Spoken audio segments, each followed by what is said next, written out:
इस वर्तमान समय में कलयुग की बिचली पीढ़ी चल रही है, उस भगवान ने, उस कबीर देव ने संत रूप में स्वयं प्रकट होना था। और 8 सितंबर 1951 को गांव धनाना, जिला सोनीपत, हरियाणा में वो पूर्ण ब्रह्म परमात्मा, राजाओं का राजा, शहंशाहों का शहंशाह, भगवानों का भगवान, अल्लाहों का अल्लाह सतगुरु रामपाल जी स्वयं धरती पर प्रकट है। ज्ञान से ही ज्ञान होता है।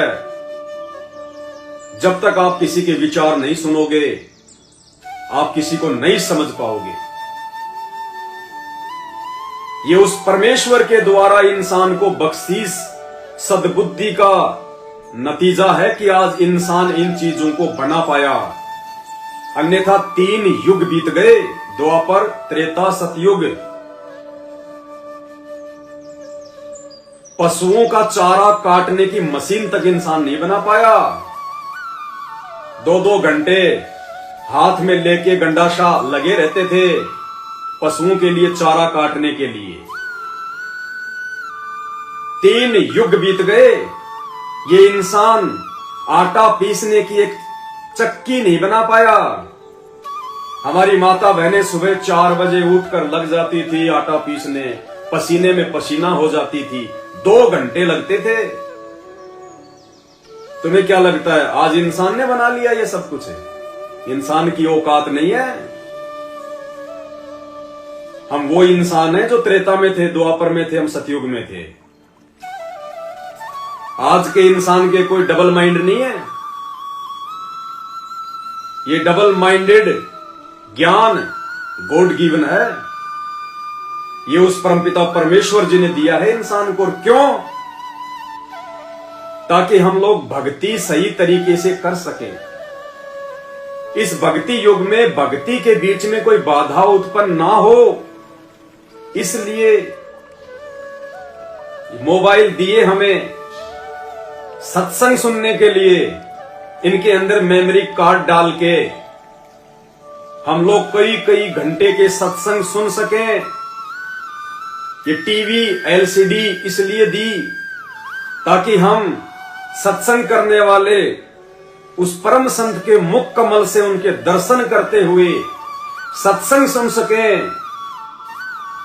क्योंकि जो परम संत होता है, उनके दर्शन मात्र से जीव के बहुत सारे पाप कर्मों का नाश होता है।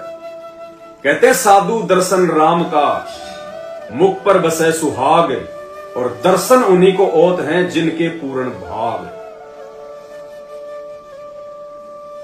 ये सत्संग सुनने के लिए दिए हैं। ये गाड़ियां, ये एरोप्लेन, ये बकवाद करने के लिए नहीं दी परमात्मा ने। ये धरती 3 युगों से यही है। और आज भी इंसान ने धरती को खोद खोद के ही लोहा निकाला है। ये पहले भी निकाल सकता था, पहले भी धरती यही थी, ये सारे खनिज इसी धरती में थे। लेकिन एक छोटी सी जीप तक नहीं बना पाए, एक पंखा तक नहीं बना पाए, एक मेमोरी कार्ड तक नहीं बना पाए। ये इस परमेश्वर ने बनवाए, गुरुदेव भगवान ने बनवाए, ताकि हमारे समय की बचत हो और उस समय को बचाकर ज्यादा से ज्यादा समय हम गुरुदेव के सत्संगों को दें, उनके प्रवचन सुने, ताकि हमें ज्ञान हो। हमारा जो अज्ञान है वो बाहर निकले। जो प्राचीन युगों से इन नकली धर्म गुरुओं के द्वारा वेद शास्त्रों को पढ़ पढ़ के उनका उल्टा अर्थ निकाल के भगत समाज को दे दिया गया है, वो अज्ञान हमारे भीतर से निकले और सच्चे संत का सत ज्ञान हमारे अंदर समाये। इसलिए उस परमेश्वर ने हमें ये सारी सुविधाएं विज्ञान के माध्यम से दी हैं। उस परमेश्वर के तत्व ज्ञान का एक छोटा सा हिस्सा है विज्ञान। विज्ञान का मतलब विशेष ज्ञान। और जो पूर्ण ज्ञान है वो होता है परम संत का तत्व ज्ञान। तो उस तत्व ज्ञान के आगे ये विज्ञान ऊंट के मुंह में जीरे के बराबर भी नहीं है। पहले हमारे साधु संत महात्मा ये तपस्वी उल्टी साधना करने के लिए, पाखंड करने के लिए, क्योंकि जो साधना वो किया करते थे उस साधना से मोक्ष प्राप्ति नहीं है। अरे भैया, किसी पेड़ को यदि आप लकड़ी की कुल्हाड़ी से काटोगे तो क्या वो पेड़ आप जी काट पाओगे? कभी नहीं काट पाओगे। पेड़ को काटने के लिए लोहे की तीखी कुल्हाड़ी चाहिए। तो हमारे जितने भी आज से पहले संत महात्मा ऋषि मुनि जिनके आज हम नाम सुनते हैं, वो बेचारे उस तत्वदर्शी संत के अभाव में, सच्चा रास्ता दिखाने वाले सच्चे गुरु की शरण के अभाव में साधना तो बहुत भयंकर कर रहे थे। गुफाओं में जा जाके तपस्या करते थे, जंगलों में जा जाके परिवार छोड़ दिया, खाना पीना छोड़ दिया, शरीर की चिंता नहीं, लेकिन वो लकड़ी की कुल्हाड़ी से पेड़ को काट रहे थे। लकड़ी की कुल्हाड़ी अर्थात उनके पास में तत्व ज्ञान नहीं था, तत्व ज्ञान रूपी हथियार नहीं था उनके पास में काल के जाल को काटने के लिए। तो आज वो तत्व ज्ञान रूपी कुल्हाड़ी इस पूरे विश्व में, पूरे ब्रह्मांड में शिवाय संत रामपाल जी के अलावा किसी के पास नहीं है। सब झूठे जगत गुरु बने बैठे हैं, झूठे मठाधीश बने बैठे हैं, झूठे शंकराचार्य बने बैठे हैं, और अंत में सबकी दुर्गति होती है। कोई कैंसर से मरता है, कोई बीमारी से मर रहा है, कोई एक्सीडेंट में मर रहा है। जब साधना करने वाले उन संत महंतों की ऐसी दुर्गति से मौत हो रही है, तो उनके द्वारा बताई गई उस साधना से आप और हमारा कैसे भला होगा, कैसे मोक्ष होगा? और इतिहास उठा के देख लो, कबीर जी के अलावा और कबीर जी के संतों के अलावा किसी भी सनातनी संत महात्मा की आरामदायक मौत नहीं हुई। सबको दुर्गति से मरना पड़ा है, सबको दुर्गति से। इतिहास उठा के देख लेना आप। दास ने वीडियो जो है मैं बना चुका हूं, आप मेरे इसी Facebook page Pawan Das is live, मानव धर्मी पवन दास के ऊपर जाकर देख सकते हैं। तो ये विशेष बुद्धि इंसान को सतगुरु रामपाल जी भगवान ने प्रदान की है। ये स्वयं पूर्ण ब्रह्म परमात्मा है। संत शिरोमणि सतगुरु रामपाल जी भगवानों के भगवान, आदि राम, अल्लाहों के अल्लाह, ये स्वयं है। इस भूल में ना रहना कि इंसान भगवान नहीं होता। इंसान भगवान नहीं होता, लेकिन भगवान इंसानों को समझाने के लिए इंसान ही बनकर आता है। आप जी ब्रह्मा विष्णु महेश को भगवान कहते हैं, तो ब्रह्मा विष्णु महेश किसके जैसे हैं? जानवर के जैसे या इंसान के जैसे? आप कहोगे जी इंसान के जैसे हैं, क्योंकि ना तो उनके पूंछ है ना उनके सींग है। आप और हमारी तरह इंसान के रूप में है। तो भगवान कैसा हुआ? इंसान के जैसा। श्री रामचंद्र जी को आप भगवान कहते हैं। श्री रामचंद्र जी कैसे दिखाई देते थे? भालू की तरह या इंसान की तरह? आप कहोगे जी इंसान की तरह। तो भगवान कैसा हुआ? इंसान की तरह। श्री कृष्ण जी आए, वो कैसे थे? जानवर की तरह या इंसान की तरह? हाँ जी, इंसान की तरह आए थे। तो आज जब धरती पे भगवान आएगा, असली भगवान आएगा, राम का भी राम आएगा, आदि राम आएगा, तो आपने ये कैसे सोच लिया कि वो सिर पे सींग लगा के आएगा? वो भी तो इंसानों को समझाने के लिए इंसान ही बन के आएगा। लेकिन धोखा खा गए हम आज से पहले, जो इंसान रूप में प्रकट उस भगवान को पहचान नहीं पाए। लोगों ने त्रेता युग में श्री रामचंद्र जी को भी नहीं पहचाना। जहां तक का लाभ श्री रामचंद्र जी दे सकते थे, उस लाभ से भी लोग वंचित रहे उनके साथ में लड़ाई झगड़ा करके। अगर उस समय कोई श्री रामचंद्र जी को विष्णु का अवतार मान के और सही प्रकार से उनकी आज्ञा का पालन करता तो कुछ समय उसको भी स्वर्ग के अंदर जगह मिलती। मोक्ष तो नहीं था, क्योंकि मोक्ष तो स्वयं श्री रामचंद्र जी का ही नहीं हुआ। उनको भी 84 लाख योनियों में भटकना पड़ता है, तो उनकी साधना करने वाले का तो मिलेगा ही कहां से।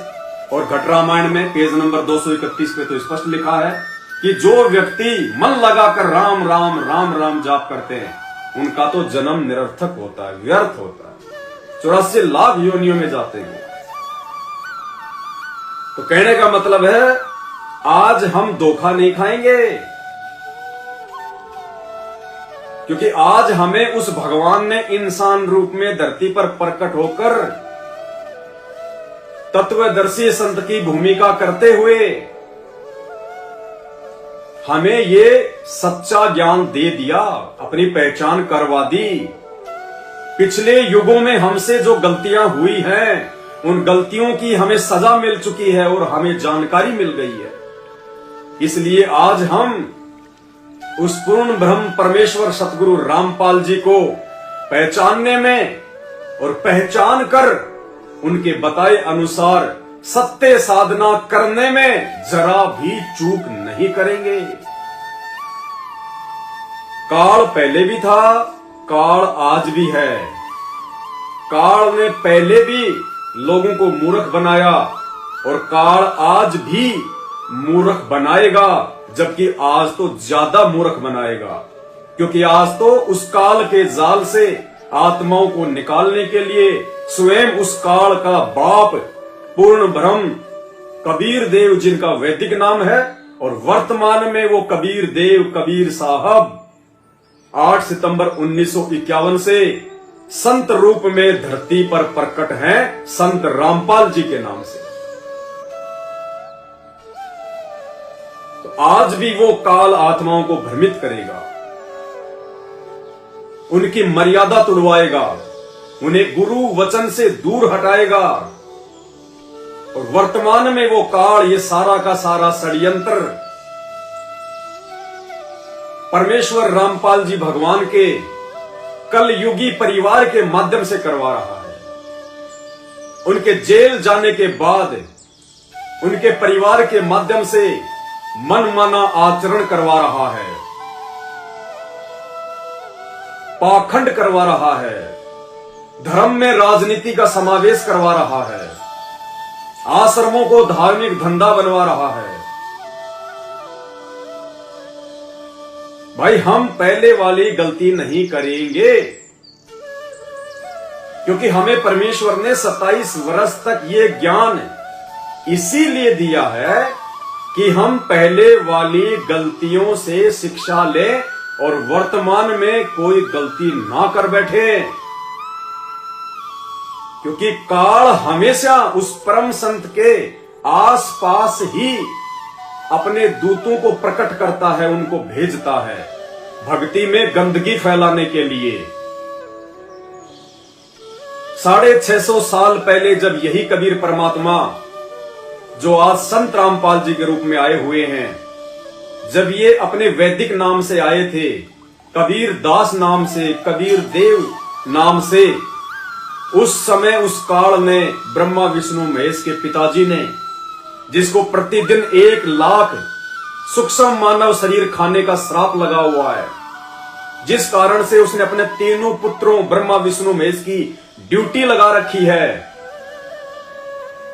ब्रह्मा विष्णु महेश हैं 3 लोक प्रधान, दुर्गा इनकी माता है और पिता काल भगवान। 1 लाख को काल रोज खावे सीना ताण, ब्रह्मा बनावे विष्णु पाले और शिव कर दे कल्याण। उसने ड्यूटी लगा रखी है। इस पूरी कहानी को समझने के लिए YouTube पर जाकर सर्च करें, सृष्टि रचना संत रामपाल जी महाराज, आपकी आंखों के मोतियाबिंद हट जाएंगे। तो 650 साल पहले उस कबीर परमात्मा के भक्ति मार्ग को गंदा करने के लिए उस काल ने कमाल नाम का अपना एक मृत्यु अंधा नाम का दूत धरती पर भेज दिया। अब कबीर भगवान तो अंतर्यामी थे, वो रामचंद्र जी की तरह पागल नहीं थे। पागल का मतलब जो बिना सोचे समझे कोई भी निर्णय ले ले, जैसे सीता जी को जंगल में निकालने का निर्णय।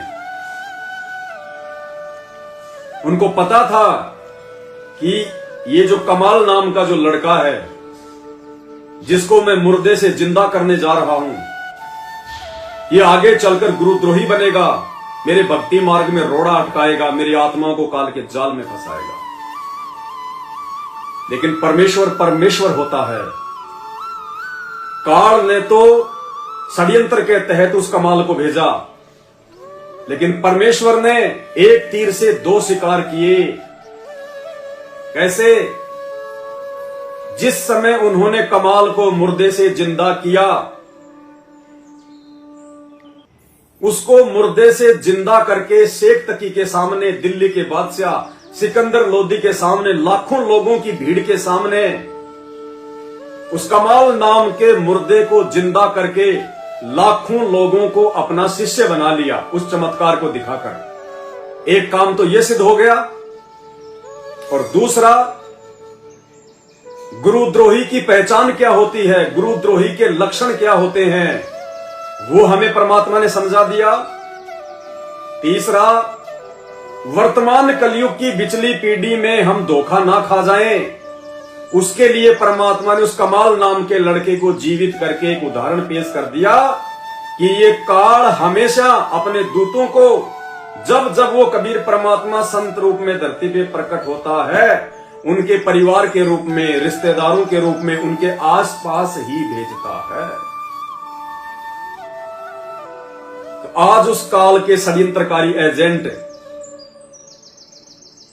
उस काल निरंजन ने संत रामपाल जी के बेटा बेटी के रूप में, उनके रिश्तेदारों के रूप में, और जिन लोगों को हम कोऑर्डिनेटरों की संज्ञा देते हैं, बहुत बड़े भक्तों की संज्ञा देते हैं, उनके रूप में खड़ा कर दिया। और संत रामपाल जी के 2014 में जेल जाने के बाद धरती पर ऐसा कोई कुकर्म नहीं जो उनके परिवार के माध्यम से उन आश्रमों में ना हुआ हो। संत रामपाल जी ने 27 साल के भक्ति इतिहास में भगत का और राजनीति का 36 का आंकड़ा बताया कि अगर आपने भक्ति करनी है तो राजनेताओं से पीछे हटना पड़ेगा, राजनीति से पीछे हटना पड़ेगा। और इन्होंने उन आश्रमों में राजनेताओं को बुला बुलाकर गंदगी फैला दी। कभी बीजेपी तो कभी कांग्रेस तो कभी जेजेपी तो कभी आम आदमी पार्टी संत रामपाल जी का झूठा आदेश बताकर भगत समाज से वोट डलवाए जा रहे हैं। तरह तरह के यज्ञों के नाम पर 3-3 दिन का पाठ रखकर भगत समाज को दान धर्म ज्योति पाठ के नाम पे लूटा जा रहा है। बेचारों को बलि का बकरा बना दिया। ये सत्संग नहीं करते उन आश्रमों में, उन आश्रमों में सत्संग होते ही नहीं। इतिहास उठा के देख लो, यदि संगत को कभी इन्होंने सत्संग के नाम पर आश्रम में बुलाया हो तो इन लोगों ने केवल पाठ के नाम पर, जब भी इन्होंने प्रोग्राम किया पाठ के नाम पर, क्योंकि इनको पता है कि पाठ के नाम पे 21-21 हजार रुपए आएंगे, अरबों खरबों में पैसा आएगा। सत्संग तो ये खुद ही नहीं सुनते, सत्संगों पे ये खुद ही नहीं चलते, दूसरों को क्या ज्ञान देंगे, क्या सत्संग सुनाएंगे। उन आश्रमों में भीड़ के अलावा, शोर शराबे के अलावा, चाटुकारिता के अलावा, राजनेताओं के अलावा कुछ नहीं। रक्तदान, देह दान, आंखों की जांच, दांतों की जांच, आश्रमों को हॉस्पिटल में तब्दील कर दिया। इसको कहते हैं पाखंड। तो ये पाखंड मात्र जगत में नहीं है कि जो लोग होली दीपावली मना रहे हैं वो ही पाखंड कर रहे हैं, नहीं। संत रामपाल जी के सत भक्ति पंथ में भी जगत वालों से ज्यादा पाखंड घुसा हुआ है। काल एजेंटों के द्वारा, उनके परिवार के द्वारा। तो भाई और बहनों, ये मानव शरीर और ये तत्व ज्ञान उस कबीर परमेश्वर सतगुरु रामपाल जी भगवान ने हमें अपने बचाव के लिए दिए हैं, सावधानी के लिए दिए हैं। कोई कुछ भी कहे कहता रहे, हमारे लिए जब तक हमारे गुरुदेव हिसार जेल से बाहर नहीं आ जाते हैं, तब तक हमारा घर ही आश्रम रहेगा और हमारे गुरु ही भगवान रहेंगे। हमारा भगवान 13वें पंथ का भगवान है, असली कबीर संत रामपाल जी, और उन लोगों का भगवान 12वें पंथ का भगवान है, दाढ़ी मूंछ वाली कबीर जी की काल्पनिक फोटो। रात दिन का अंतर है। हमारी फाउंडेशन, हमारी नींव ज्ञान आधार पर टिकी है। उन लोगों की फाउंडेशन, उनकी नींव झूठे और फर्जी पीले पर्चों पर, झूठे आदेशों पर टिकी है, ऑडियो वीडियो पर टिकी है। ये धोखा हम वर्तमान में नहीं खाने वाले। तो कहने का मतलब है, ये विशेष बुद्धि इस कलयुग की इस बिचली पीढ़ी में उस कबीर परमेश्वर ने हम आत्माओं को इस मानव शरीर में पूर्ण मोक्ष प्राप्त करवाने के लिए प्रदान की है। क्योंकि भक्ति केवल मानव योनि में ही होती है, दूसरी योनि में नहीं होती। कोई भी पशु पक्षी जानवर नहीं जानता कि राम कौन है, श्री कृष्ण कौन है, संत रामपाल जी कौन है, कबीर जी कौन है, सही क्या है और गलत क्या है, कौन सा मंत्र जपना चाहिए, कुछ नहीं पता उनको। भक्ति की विधि क्या है, कुछ नहीं पता। आप उनको समझाओगे तो भी नहीं समझ पाएंगे। आप अपने पालतू मवेशी को, जानवर को अपने पास में बैठाकर उनके कान में कहोगे कि बेटा बोल राम राम राम राम, श्याम श्याम श्याम श्याम, वो नहीं जानता क्या राम राम क्या श्याम श्याम, क्योंकि वो पशु योनि है, वो भोग योनि है। और एकमात्र ये मानव शरीर ये कर्म योनि है। इस योनि में हम भगवान को पहचान भी सकते हैं, भगवान को जान भी सकते हैं, उनके बताए अनुसार भक्ति भी कर सकते हैं। और उस भक्ति के करने में किसी प्रकार की कोई अड़चन, कोई बाधा ना हो, उसके लिए परमात्मा ने हमें ये विज्ञान के माध्यम से ये उपकरण दिए हैं, आने जाने में सुविधा हो, हमारा समय बचे। एक पहले आदमी 50 किलोमीटर दूर जाता था, वो पैदल जाया करता था, आने जाने में कितनी परेशानी होती थी, कितना उसको समय लगता था। 50 किलोमीटर की यात्रा आदमी कम से कम 10-12 घंटे में पूरी करता था, वो भी हो जाए तो। और आज 50 किलोमीटर की यात्रा एरोप्लेन से 2 मिनट में, एरोप्लेन से मात्र 5 मिनट में समझ लो। और अगर अपना खुद का अगर व्हीकल है तो आप जी 1 घंटे में आसानी से पूरा कर लेते हो। तो बचे कितने घंटे? 11 घंटे। पैदल चल के 12 घंटे में और अपनी खुद की गाड़ी से 1 घंटे में, तो आपके पास में कितने समय की बचत हो गई? 11 घंटे की। अब 11 घंटे यदि आप जी सत्संग सुनोगे, सेवा करोगे, तो आपका फायदा हुआ कि नहीं हुआ? हमें ये कूलर, ये एसी क्यों दिए परमात्मा ने? बकवाद करने के लिए नहीं दिए। ऑफिस में बैठ के दुनिया को ठगने के लिए, लूटने के लिए नहीं दिए। ये एसी हमें परमेश्वर ने गर्मी के दिनों में भी शांति से भक्ति करने के लिए दिए। पहले के समय में गुरुदेव ने बताया कि ये जितने भी साधु महात्मा थे, ये हिमालय में जाके तपस्या क्यों किया करते थे? हिमालय में कोई भगवान थोड़ी बैठा कोई। अरे भगवान तो तुम कहते हो रामचंद्र जी थे, तो रामचंद्र जी तो अयोध्या में थे। तुम कहते हो श्री कृष्ण जी भगवान थे, तो श्री कृष्ण जी तो मथुरा में थे या फिर द्वारिका में थे। फिर हिमालय की गुफाओं में जाके क्या लेने जाते थे? वो हिमालय की गुफाओं में भगवान ढूंढने नहीं जाते थे। भगवान कोई जानवर नहीं होता जो हिमालय की गुफाओं में किसी ने ठूंस रखा है, या किसी मंदिर में किसी ने बांध रखा है, या जंगल में किसी ने बांध रखा है। हिमालय की गुफाओं में, हिमालय के क्षेत्र में जाके गुफाएं बना बना के, क्योंकि झोपड़ी तो वहां बना नहीं सकते, पेड़ पौधे तो होते नहीं, वहां पे तो बर्फ ही बर्फ है, ठंडा प्रदेश है, तो वहां पे गुफाएं बना ली जाती थी। क्यों? ताकि हमारा जो शरीर है ठंड के कारण ये लंबे समय तक जीवित रहे। हम लोग गर्मी से बचकर शांति से भक्ति कर सके। मात्र वो ठंड प्राप्ति के लिए वो साधु संत महात्मा गुफाओं में जाके, हिमालय क्षेत्र में जाके भक्ति करते थे। और आज उस परमेश्वर ने घर घर को हिमालय बना दिया। 30-40 हजार में हिमालय बना दिया। एसी ले आओ, कूलर ले आओ, हर घर को, हर कमरे को हिमालय बना दिया, ये भक्ति के लिए। वर्तमान में इस विज्ञान का 99.9% प्रयोग बकवाद में हो रहा है, पाखंड में हो रहा है, भौतिक भागदौड़ में हो रहा है, भौतिक वस्तुओं की प्राप्ति में हो रहा है। लेकिन आने वाले समय में, और ज्यादा समय नहीं बचा, 2028 तक का समय है, बहुत थोड़ी जनसंख्या देश दुनिया की रह जाएगी, क्योंकि विनाशकारी समय है। भविष्यवाणियां पहले हो चुकी हैं।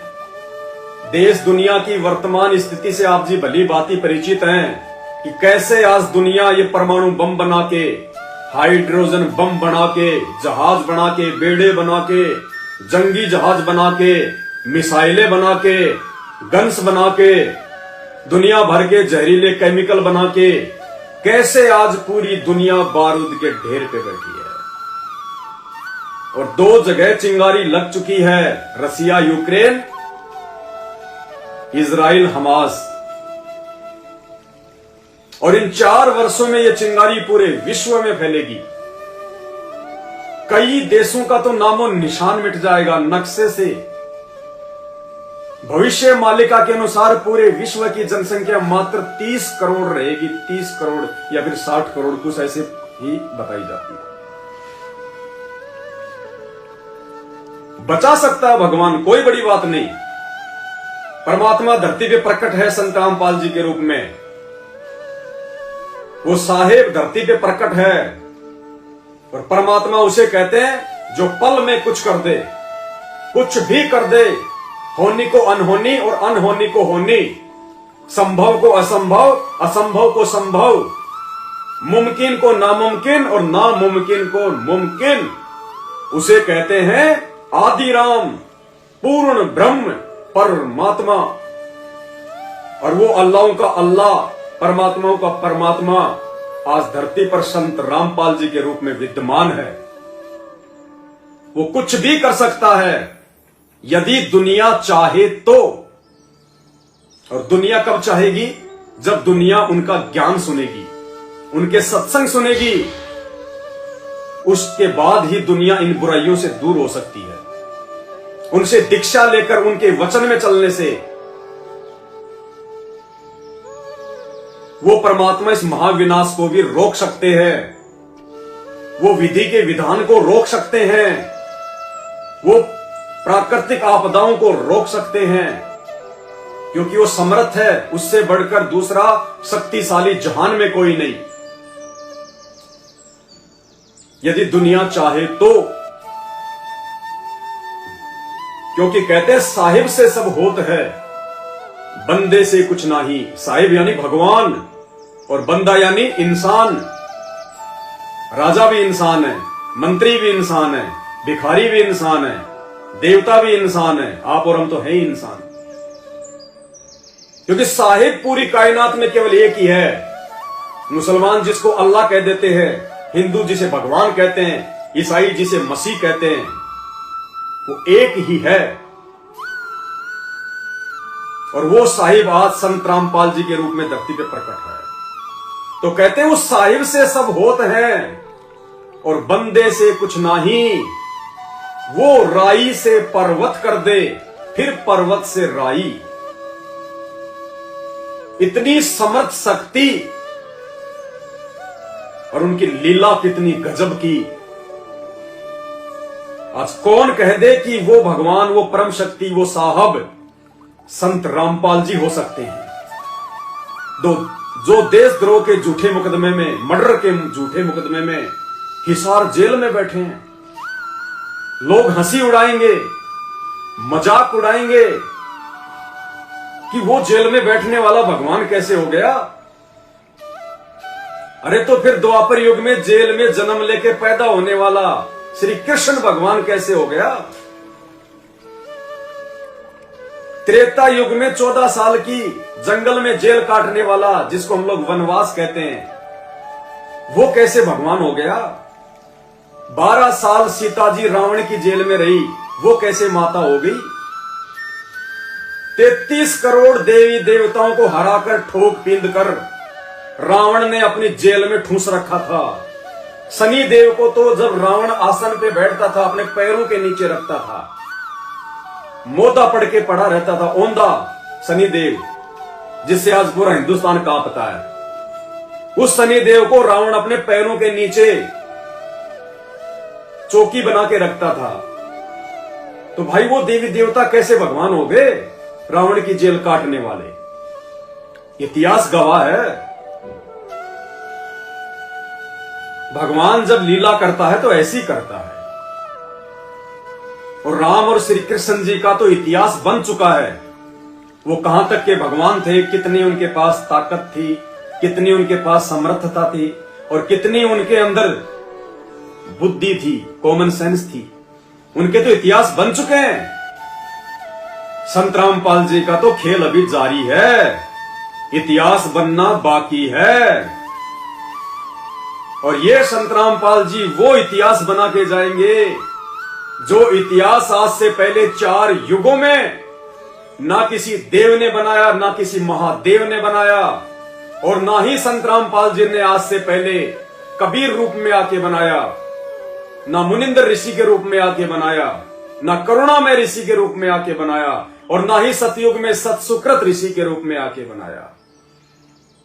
वो गजब की लीला, वो गजब का खेल 2028 तक संत रामपाल जी पूरे विश्व को दिखाएंगे। पूरा विश्व संत रामपाल जी की सत भक्ति को अपनाने के लिए मजबूर हो जाएगा।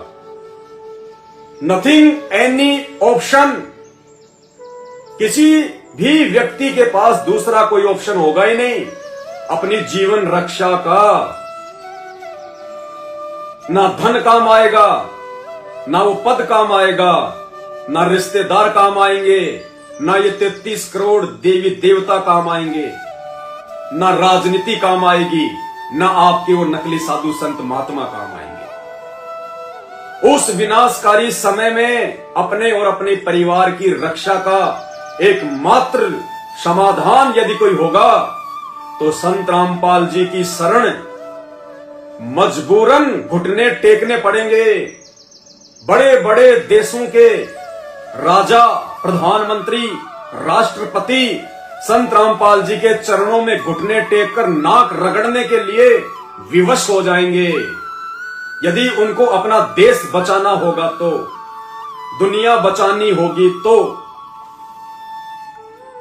2028 के बाद, ज्यादा समय की बात नहीं है, 4.5 साल बचे, पूरे विश्व में संत रामपाल जी का ही शासन होगा। पूरे विश्व का एकमात्र सम्राट, शहंशाह संत रामपाल जी होंगे। उनके अनुयायियों के द्वारा पूरे विश्व की सत्ता को संभाला जाएगा। क्योंकि वर्तमान के राजाओं को तो आपने देख ही लिया, पूरे संसार को बारूद के ढेर पर बैठा दिया इन्होंने। इंसान इंसान को काट रहा है, इंसान इंसान का दुश्मन है। बात करते वसुधैव कुटुंबकम की, और पूरी दुनिया को बारूद के ढेर पर बैठा रखा है।